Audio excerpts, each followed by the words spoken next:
started on us streaming here, and we're going to be started, I believe. So we're now streaming live on both Facebook and YouTube. So this is a great time for our community, for you guys to just begin to share. We're going to get started here in another minute. We have LeVar here, and I'm very excited about that. So let me go ahead and stream and share mine as well, so that we can get everybody joining us. So take a minute for those of you who are chiming in. You know, this whole effort for Wisdom Sparks is an opportunity for us to spark ideas and inspiration. So we want you to go ahead and take a moment and just share this. You just never know who you sharing it. And, let me turn my volume off while I'm doing that. Me too. Go ahead and share so that you can get the information out. We want to invite as many people as possible. We always want to, but even especially for today, because we know that this topic is so important that we're going to be discussing. We are going to be talking about supporting our young Black men and boys, and we're going to be talking about how the Project GoodMen is interacting with them in their lives. And we're also going to be talking about some of the things that happened this week with the verdict and what the impact of that might be.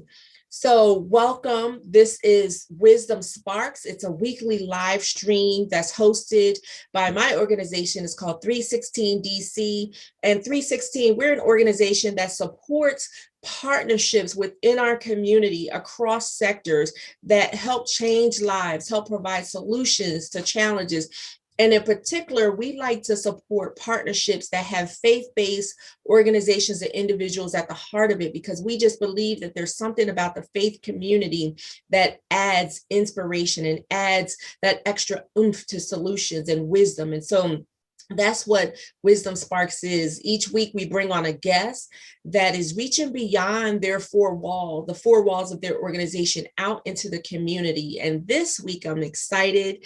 We have Lavar Jones here. And Lavar, I'll tell you a little bit about him. Lavar is not new to this work. You know, he's been, I believe, over 22 years, is it, of doing both as a minister to youth and as a community advocate. He's worked both within the church and out in the community, helping to change lives. And one of the things I read on your website, which I love, is it says that your whole approach is about being relational and relevant, right? It's about not keeping our distance and just having programs, but it's about coming up close to the people that you work with and developing relationships, sharing your life with them and them sharing their life with you.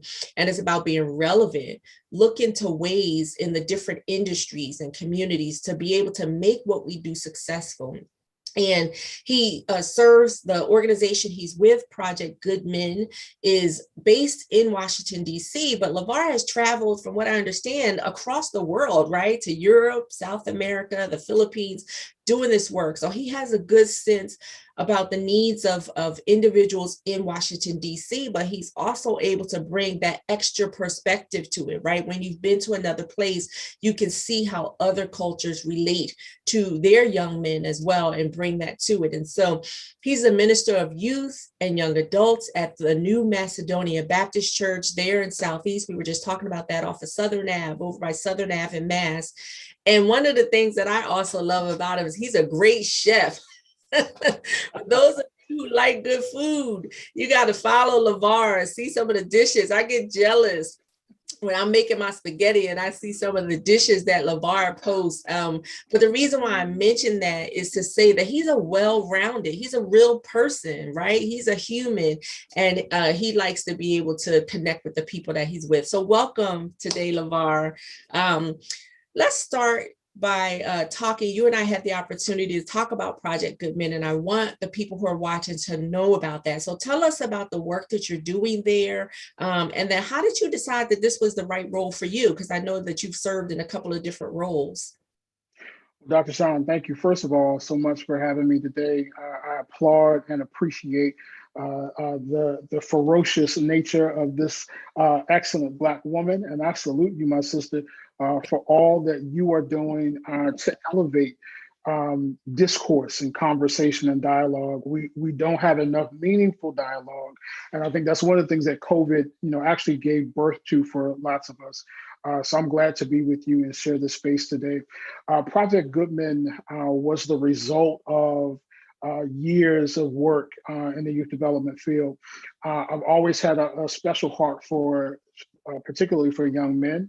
A lot of that rooted in my own challenging relationship with my father. I do give honor to him for all that he has done, even things he didn't know he was doing, to help even push me to this place to release this work here in the earth. And it actually, some of it started really with my work with Boys and Girls Clubs of Greater Washington, where we launched a program called GoodMen. There in the FBR branch club at the Arc in Southeast. And it was just space for us to create safe space for young Black men to share, to be empowered, to learn, to connect. We would invite speakers in from the community, folks like Raymond Bell with the Hope Project, doing amazing work, and connecting them so that they can see themselves in success. They could see themselves in different lights that they are often not exposed to. When I transitioned from Boys and Girls Club, I knew that I wanted to come back to this work. And I've always wanted to launch a nonprofit of my own. And so those two things collided with the pandemic and the incubator that God allowed the pandemic time to be for many of us, to really go get that thing that you've been holding on to and release, and really felt it was time just to bring the experiences that I've had and bring them into a space where we could do something different and ultimately create space for young Black males to belong to a supportive community, to believe in their own abilities, and to become men of purpose. Those are our three pillars: belong, believe, and become. And it was time. It was time for me to stop coming up with excuses and step out into this work. Yeah. And I love that. I love how you said, because when the pandemic happened, it threw us all off, right? It was a worldwide, just global, massive life interruption. And for some people, it could throw you, right? I think for all of us initially, it just caused us to stop in our tracks. But I love how you said that you use that as an opportunity to look at what you were already doing and to see how God had been creating experiences for you leading up to the pandemic, and to discern through that, okay, God, now what does this mean, right? How do we pivot and use this situation that none of us expected to be able to move forward? And I want to point that out because that's important for the people who are watching today. When life happens, take a moment to just pause and see how you might be able to turn that into something that's amazing. And so I know when you and I had a conversation, you talked about one of the things that makes a Project GoodMen and the work that you're able to do with these young men successful is that you're really redefining mentorship, right? You are going about it in a way that I think is non-traditional. And so tell us a little bit about your mentoring circles and why you established them the way that you did. Yeah, so definitely our mentoring circles is the core piece of our programming, and it's based on a couple of things. It's based on the concept of restorative justice circles that bring people and individuals into a space where you level the playing field. So you put people on an equal footing so that they can tackle whatever challenge it is that's facing them. And it's also based on the South African principle of Ubuntu. This notion that I am because we are, that we are intrinsically connected to each other, that my greatness me achieving greatness depends on something that's inside of you. And, my particular approach to youth work has always been that we've got to create space to put an equal footing so that we can approach young people in their environment. We can work with them in their space. Too often, I think we ask them to come into our space for development to take place.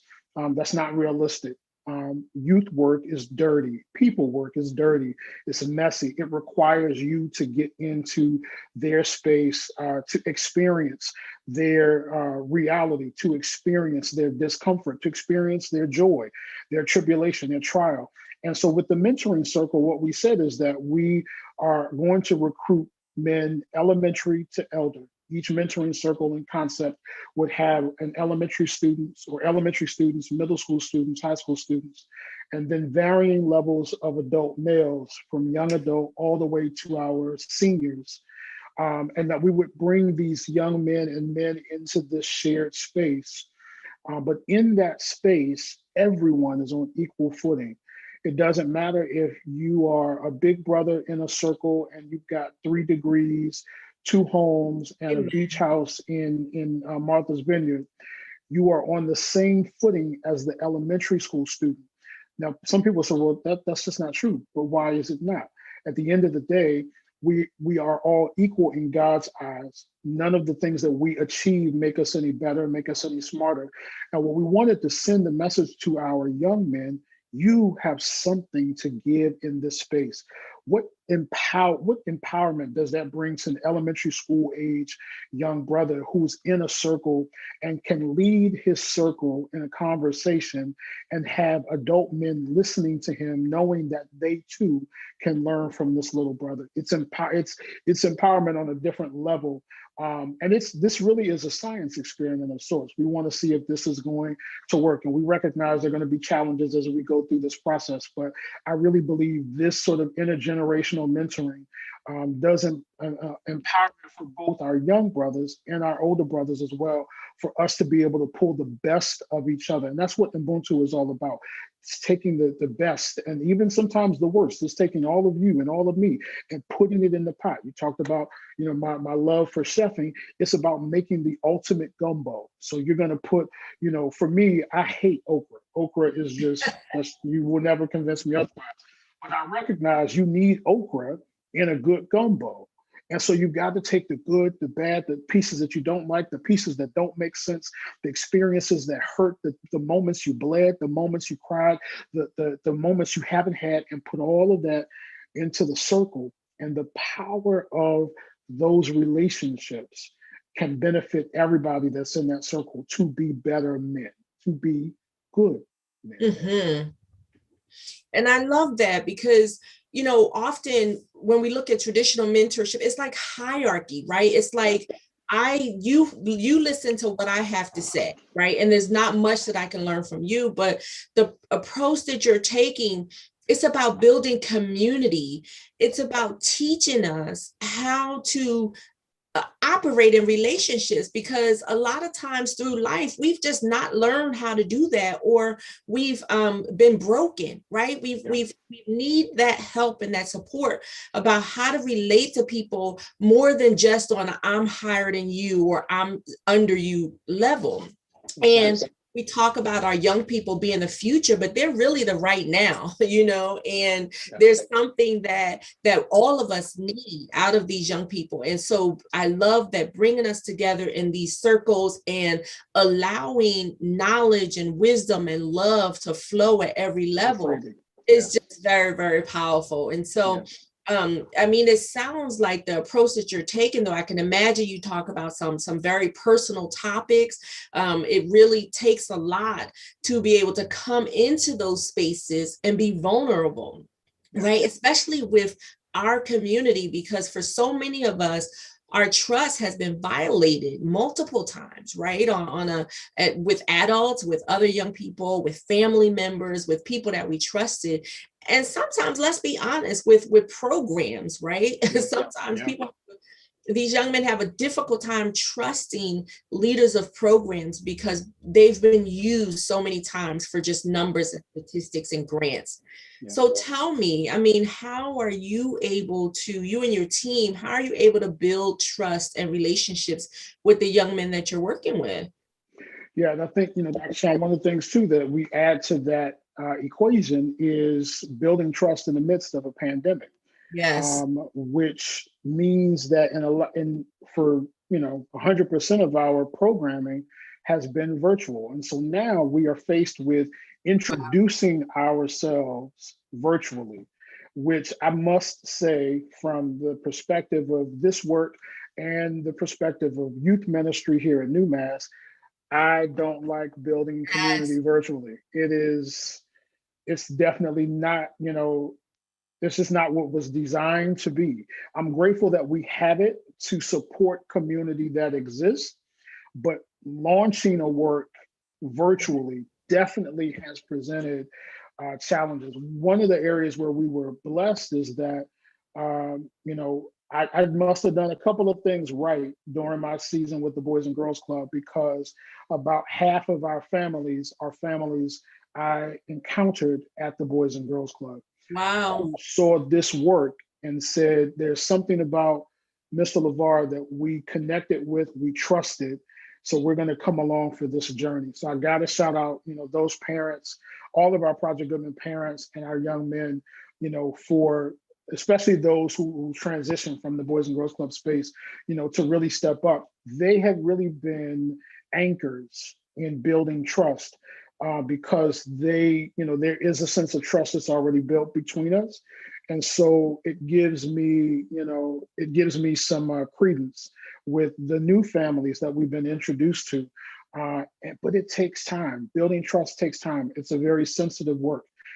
It requires a belief in the vision that you're giving, but it also requires baby steps, and connecting. We do virtual programming every other week on Thursdays. And, as we've done that, we've learned, we've had good experiences, we've had some challenging experiences, but the core of that is making sure that parents and young men hear from me. Even as we're building a team out, and I recognize that the visionary has to sell it. If nobody else does, I have to sell it. So they not only have to hear that from me, but they have to know that there's an interest in them. And you said, you made a great point, that too many of programs that exist go after our young men and our families for numbers and for grant money, and then they do other things with it. I want these young men and these families to know we are interested in you, not just what you bring to Project GoodMen, but to have a parent shout us out because her son improved his grades and got all A's, and to shout us out in this early stage. And this is a new parent. This wasn't a parent that we brought with us from the Boys and Girls Club space, but a new parent to be able to say, we see the impact, we see your interest, we see your value. That right there, just that I screenshotted that and kept it on my phone lock screen for a while. Yeah, and it takes time. It takes being sincere. You mentioned my guiding philosophy at the top of the hour. Being relational and relevant.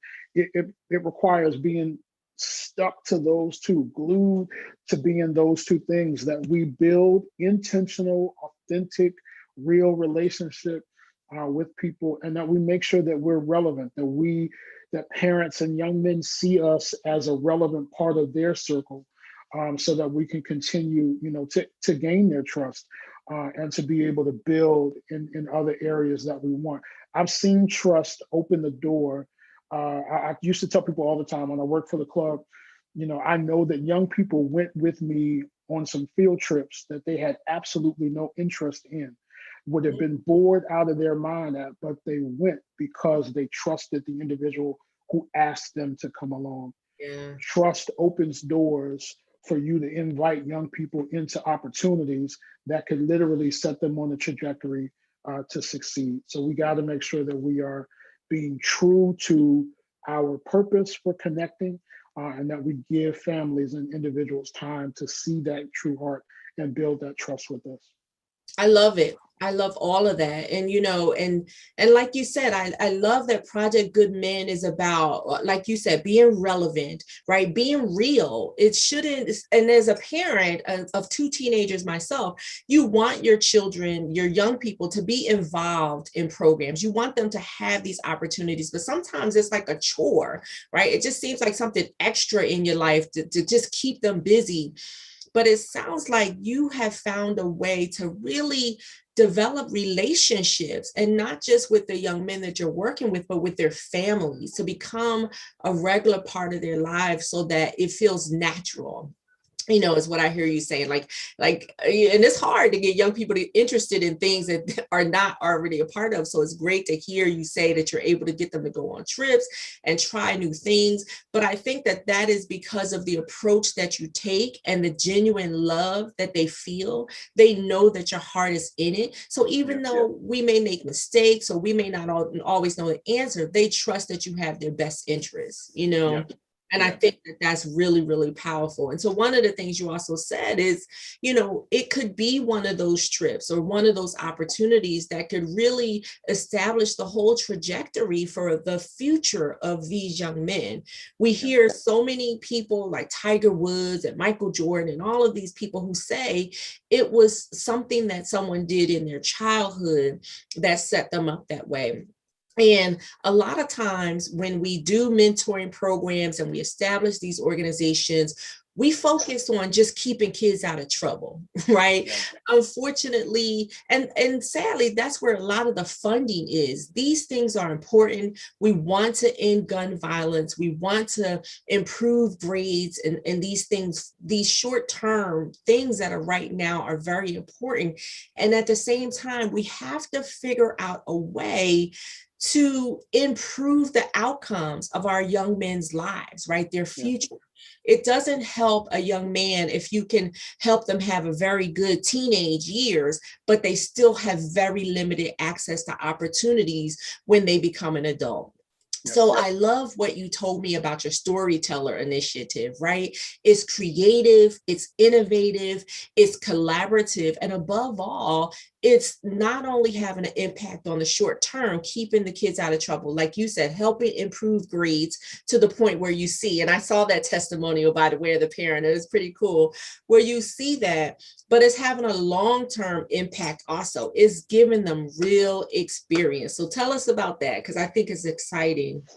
Yeah, the Storyteller Initiative is definitely one of my favorite parts. So we have three programmatic prongs: the mentoring circles, the Storyteller Initiative, and the GoodMen Hour, our monthly broadcast.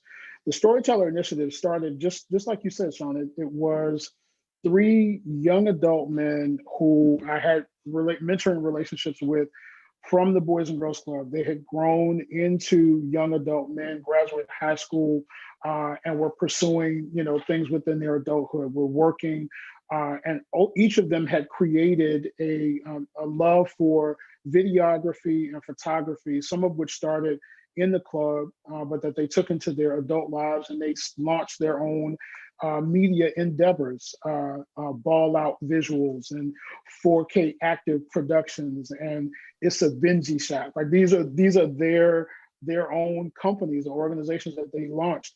And I said, well, let's figure out how we can support their work, because I know them, I trust them.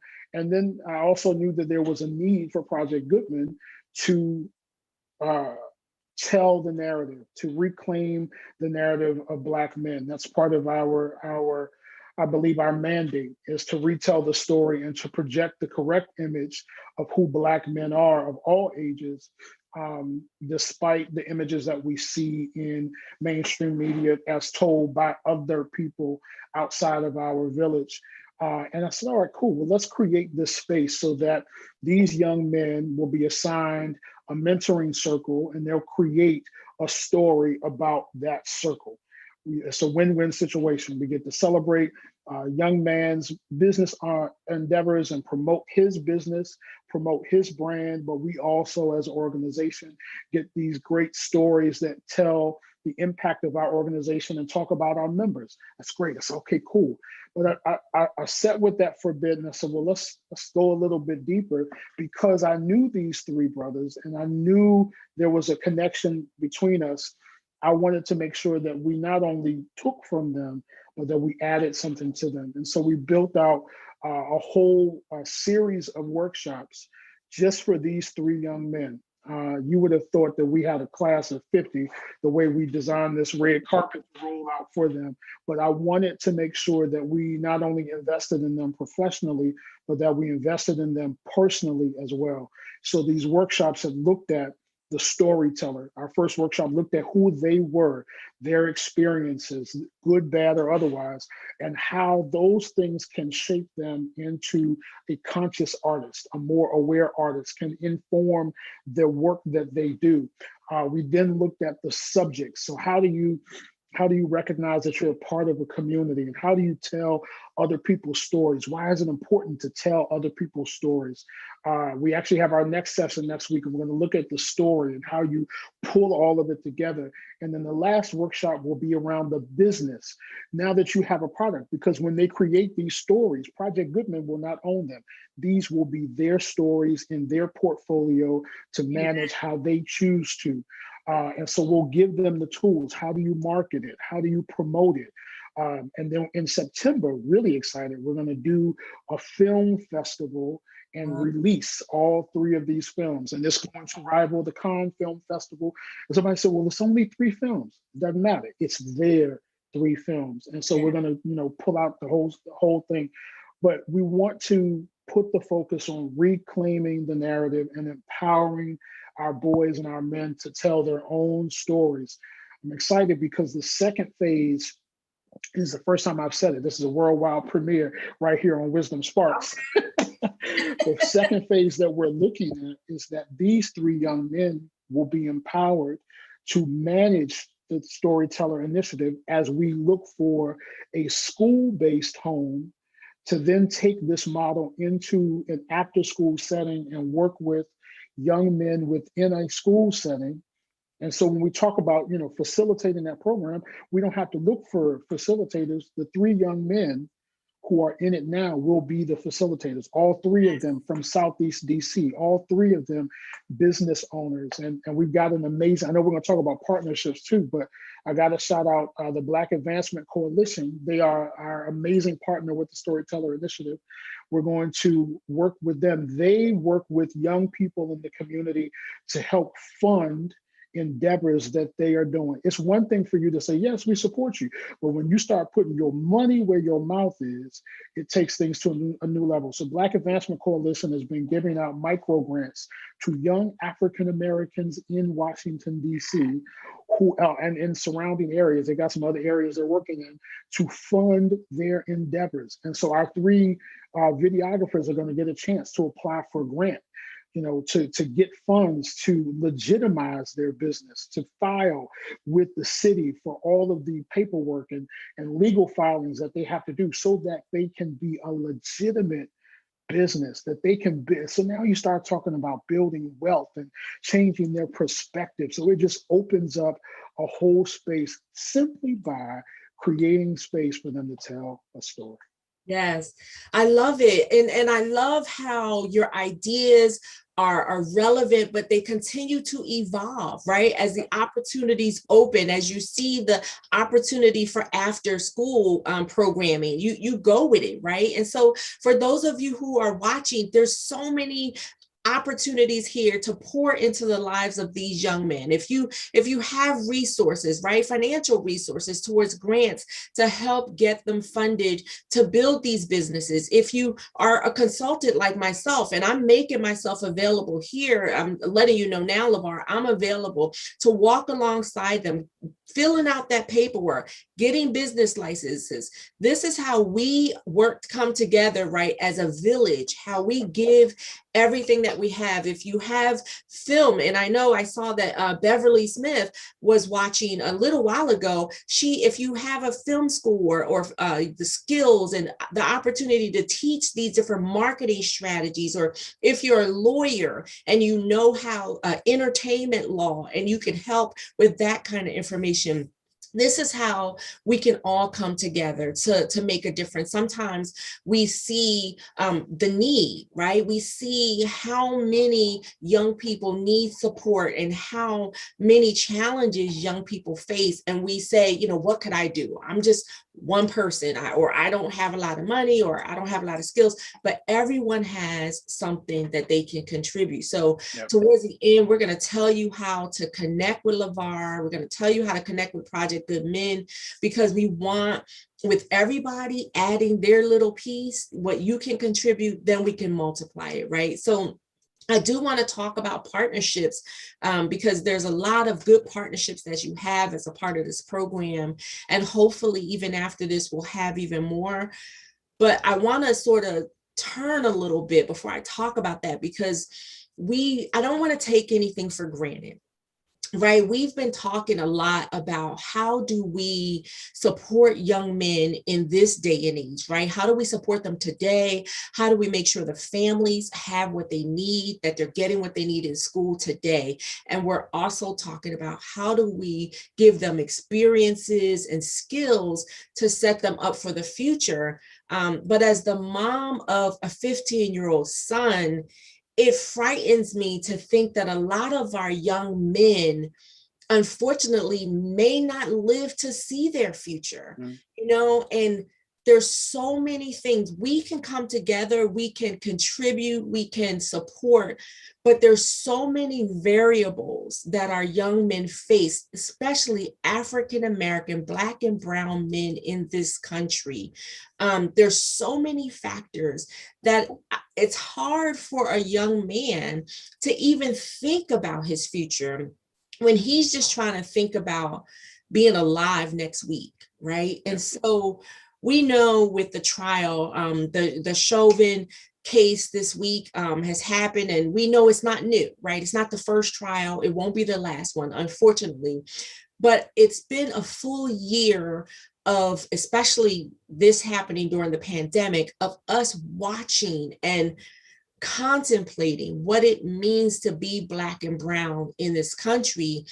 And in particular, what it means to be a Black and brown man, right? To go out for a jog and not come back alive, to walk through the streets with candy and soda in your hand, and to not live to get to your destination. And so I want to just pause for a minute, and I want to hear from you. You're a young Black man, you're leading and supporting these other young Black men. Tell me a little bit about, what we know how challenging it is, right, for African American men to have these encounters with police officers who are supposed, we talked about trust, who are supposed to protect us, right? But what does it mean to be in this situation where you don't really know what the future holds, and the people who you trust to protect your future could really be the source of why your future ends? And then, talk about what you may have felt, if you're comfortable sharing that, when you heard the verdict from the trial, and what you think might be going through some of the minds of the young men that are working in these programs with you. Yeah, so I think there's so much with this. I think a lot of us are still unpacking this week. I shared that it was the epitome of bittersweet because as much as there was rejoicing for the family of Mr. Floyd, hopefully finding a sense of justice for themselves in that moment, we who believe in freedom cannot rest. And so we understand that as much as there is, a sense of relief in that moment, and we were quickly reminded, right as we were exhaling at the verdict, we were infuriated again, at the tragic story of Ma'Khia Bryant in Columbus. There's just so many reminders of this fragile life that we live in. My mom, and Reverend Sean's definitely, she's been praying. I appreciate your private and your public prayers for my mom. My mom's been in the hospital since March 1st. And, we've been working through, just her recovery after having major cardiac arrest and a whole lot of other things to kind of go on. And one of the things that one of the doctors said with me, I think is applicable here. He talked about the human body. He said the human body is as fragile as it is resilient. It is as fragile as it is resilient. And I think that is applicable for Black people, for people in general. We are as fragile as we are resilient. There's such a balance that we as Black people have to have in this world. I think it was Baldwin that said something along the lines of, to be Black and in America, and to be Black and conscious in America is to always be in a rage, that there's always something that is unsettling about this country's response to our Blackness. Not unsettling in our Blackness. Our Blackness is not unsettling, but the country's response to our Blackness, not our personality, not our character, because in many ways it doesn't go past our Blackness. And we have to live with that. Many years I did not drive, did not have a car. I lived in Baltimore for some time, and Baltimore had a great walkability score, so I was able to just maneuver, and these little legs would get wherever I needed to be. And when I came back to DC, I worked, with the Boys and Girls Club, and we had our club bus we would use that to transport kids, et cetera. I didn't really need a vehicle. About a year and a half ago, I made the decision it was time to get one. But it was the first time that I was in a car post Trayvon Martin. And I remember the very first day I was driving home and a police officer pulled up behind me. I cannot even describe the weight that fell on me in that moment, because I recognized it was the first time I was in a position of driving a vehicle and the police officer is there. All of the thoughts, all of the names, all of the faces, all of the anguish, all of the anxiety rushed over me. I literally had to pull over just to, gather and collect myself. And it is a shame that we have to exist in this space.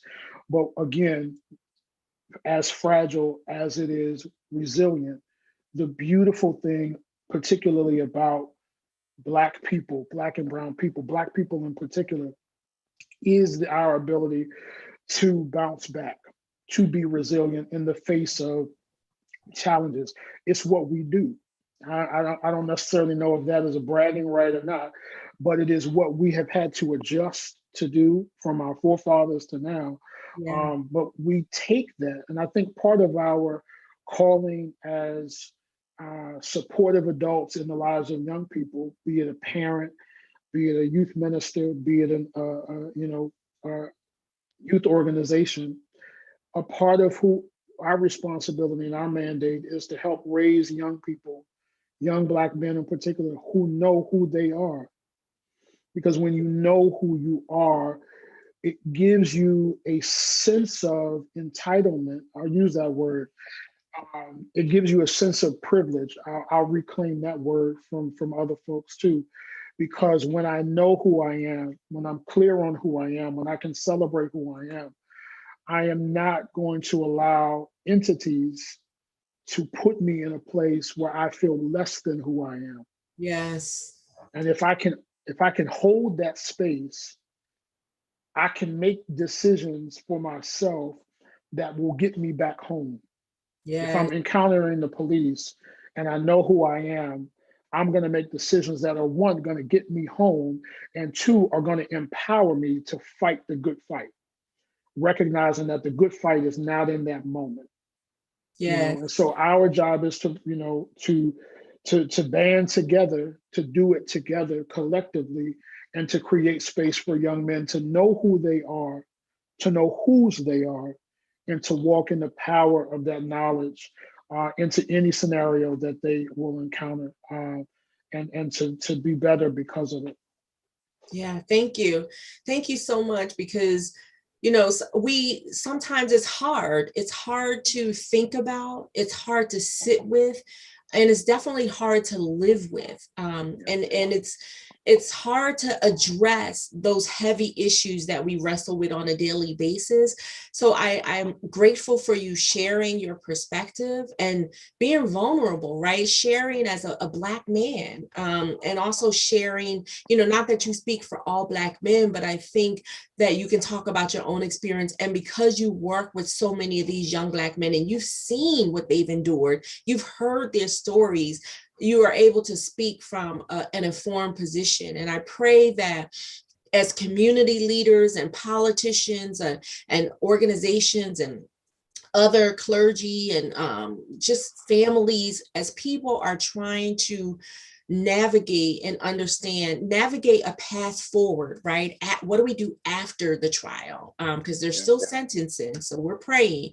But what do we do now that we will listen to voices like yours, right? That we won't talk about the Black man, but we'll talk to you and hear what it feels like to not know what tomorrow holds, what it feels like, that feeling that you got in the pit of your stomach when that police car pulled up, and what it feels like to have to navigate that every single day of your life.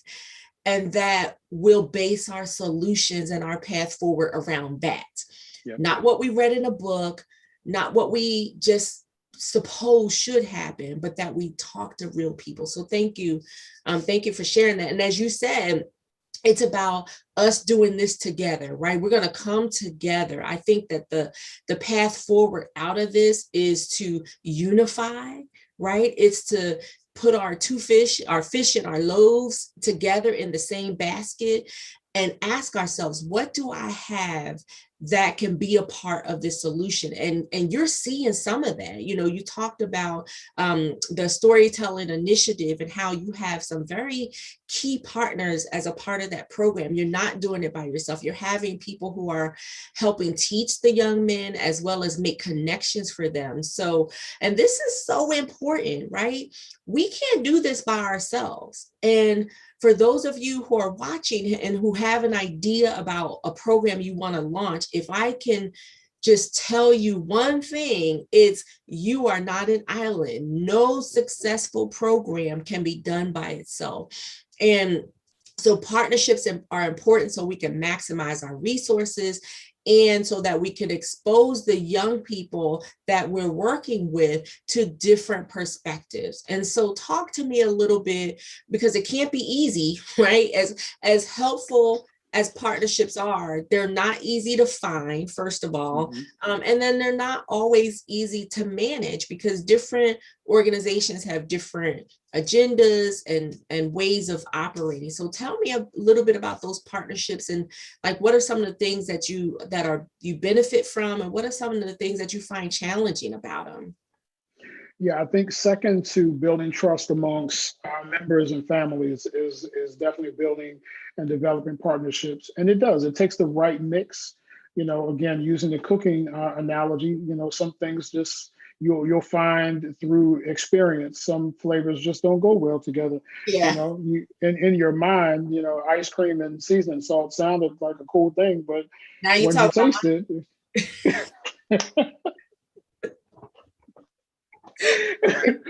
you know, you realize that may not work out. And the other thing I've learned about partnerships is that some of the best partnerships work and are based on relationship.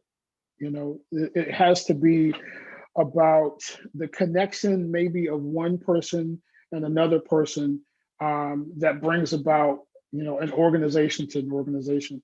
And we see that in our partnership with the Black Advancement Coalition.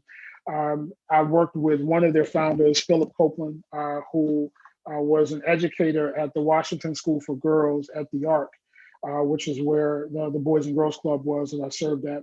And so we had a connection. You know, we made sure to reach out. Some of our members were students at the school. He was the basketball team coach.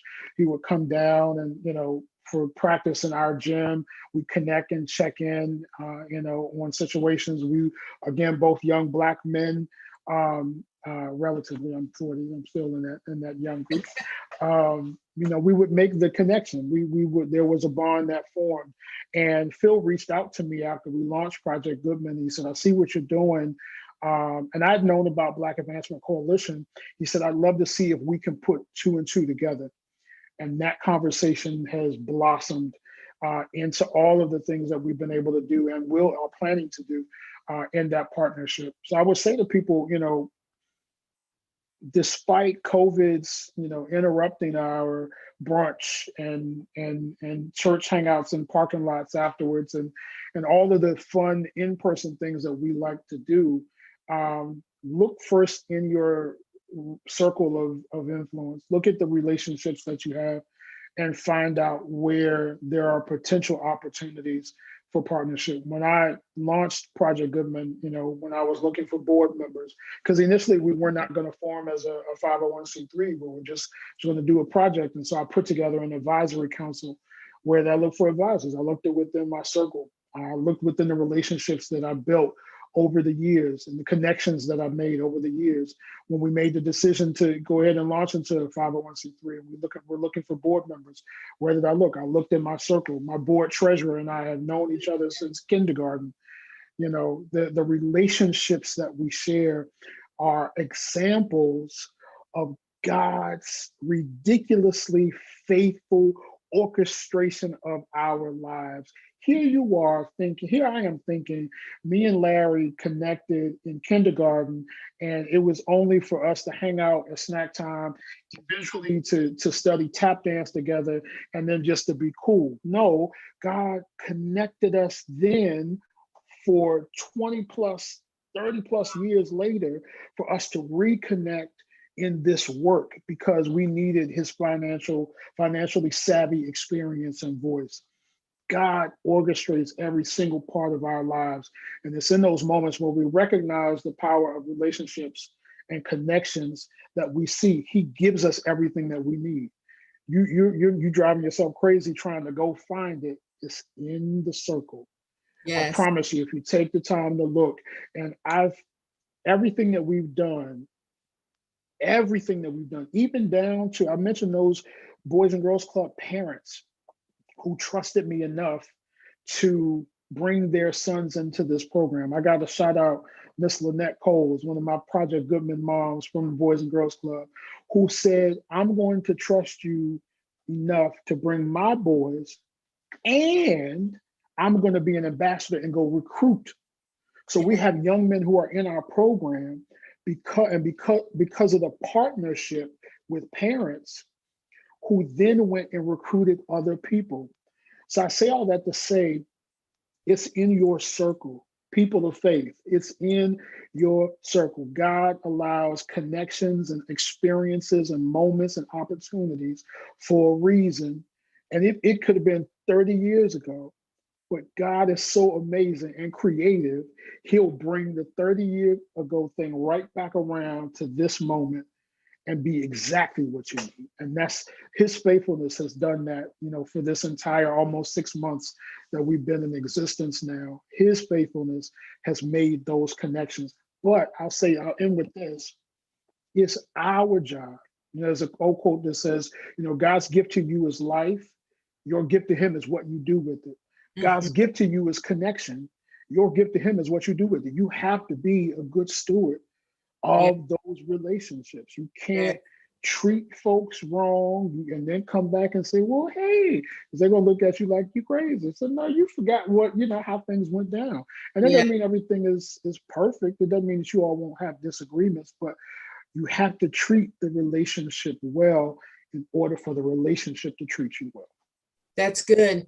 That's very good. It's so important because sometimes we can get in the way of what God wants to do. We burn these bridges, we damage these relationships, and we can get in the way. And I love that. And I love what you're saying, like, look in your own circles. We had Reverend Jacqueline Cheney here a couple of weeks ago, and she said the same thing. Start with what you have.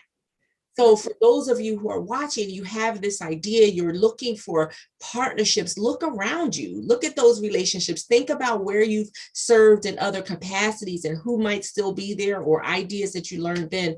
So that's very helpful. I know we're running a little bit over. I don't know what your time looks like, if you have enough time for another question. Okay, because I wanna circle back to something you and I talked about.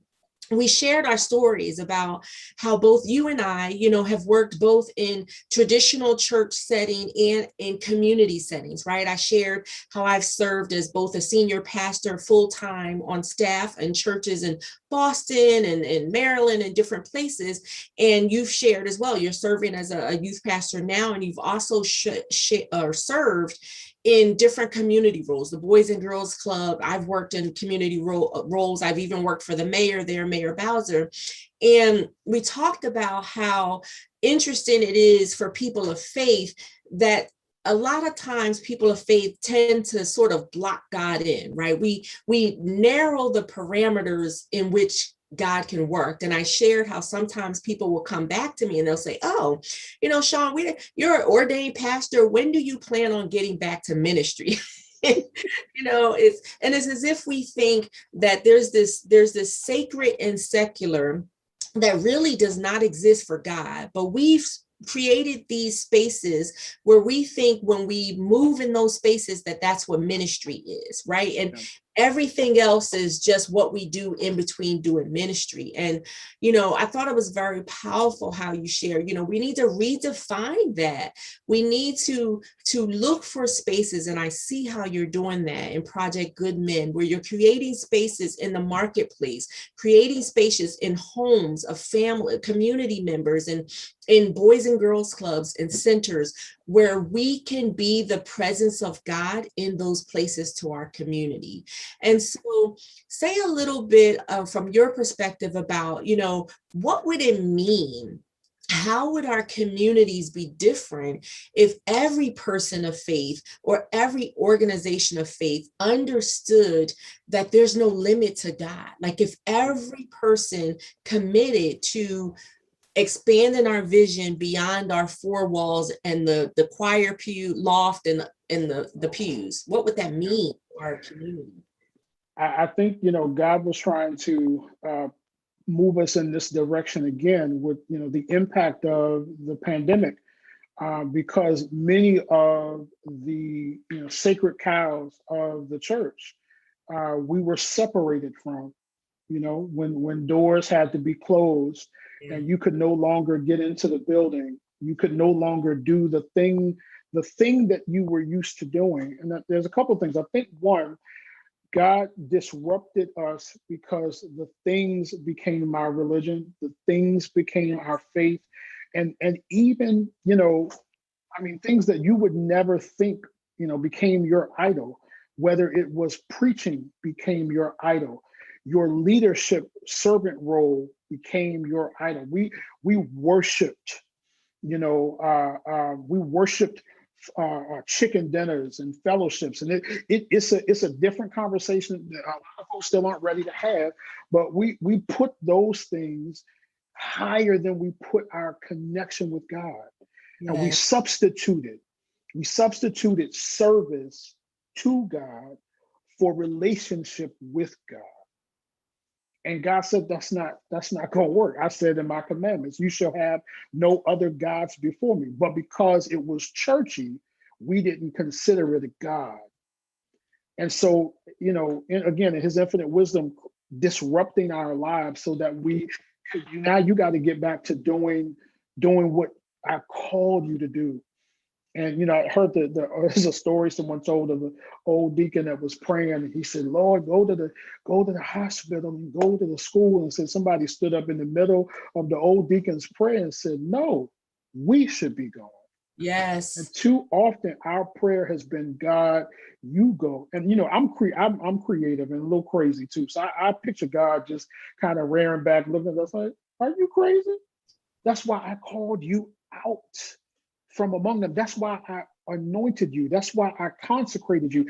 Consecrate means to be called out and set aside for service. I set you aside to do the work. Don't send me. First of all, I'm already there. I'm waiting for you. Yes. I'm already in the school. I'm waiting for you. God was the first volunteer that signed up for Project GoodMen. He's already there. He's waiting for you. And so in so many cases, we miss the opportunity to be the hand and the heart and the feet and the mind.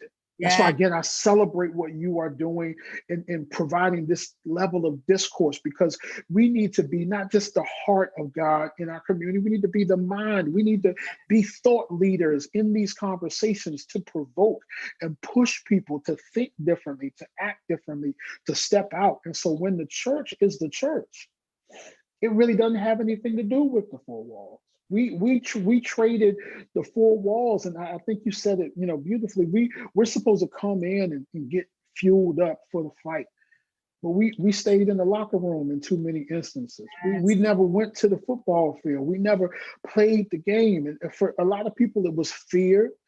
When we talk about working with young people, we got to dispel these myths that cause us to be afraid of our own young people. We walk across on the other side of the street, and I'm not telling everybody to run out here and go jump, because again, this is dirty work. This is hard work.